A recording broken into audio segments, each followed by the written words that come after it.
To ask you guys, what do you think the traits of a woman that we're talking about is? Like a top 1%. Yeah, top 1%. So I would say someone that's really motivated. Someone that takes care of themselves, definitely. That has a really good circle, a good family dynamic. Kind of the same for the men a little bit. I would say the ability, independence is going to be kind of an important thing, but without being too masculine, without taking too much power. So I would away say like from the man in her life, if she were to have one. An independent feminine type woman. Yeah. So that means a girl that if you are busy, if you're gone, you don't need someone that's super clingy. And you don't let a man not fulfill his role in your life either. Like you are the man and you can provide everything for yourself. You need to make sure she's good when she's away from you as far as independence goes. Absolutely. You need to make sure she's not off doing stupid things. Yeah. So that's something I see from women that date those high profile guys, and I feel like that's an issue. I kind of go the opposite side of the spectrum, so I can kind of talk about that a little bit with that hyper independence. I have the tendency to struggle with letting people do things for me.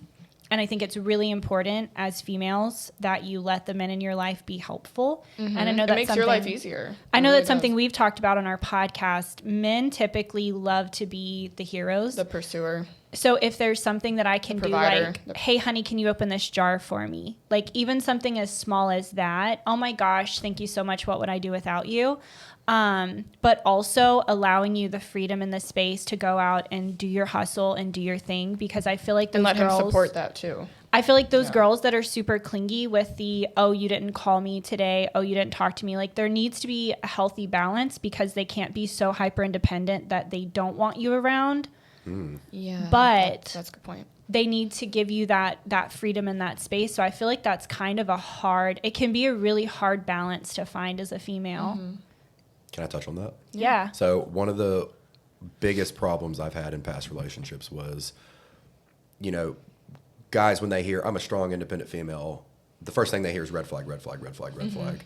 We hear headache whenever you say that. But what we want as far as independence goes is if I'm busting my butt 15, 16, 12 hours a day, I need you to be off, not embarrassing me and not doing things that are making my brain think, oh, what is she doing right now to get in trouble? What is she doing right now that might mess up my life because I've got so much to lose? Like, what are you doing? Who are you talking to? What could ruin my entire empire? Right. So when we think independence, we think I need her to be helping me move forward when we're not together on the back end. Absolutely. Behind the scenes. You need the girl that's like planning dinners, planning meals, going to the gym, taking care of herself. What I mean by independence is someone that is okay being in her own space. So if you're busy, right, someone that doesn't need to be on your hip. If you're busy and you can't respond for a couple of hours in a day, that does not need to be the girl that's going, oh my God, he hasn't responded to me all day. He doesn't love me or care about me anymore. That girl needs to be, she has to be secure in herself as a woman. Yes. Like the last thing that we want is a headache in or outside the house. Security. I think that's the right word. Yeah. A girl who's very secure with herself and confident in what she brings to the table.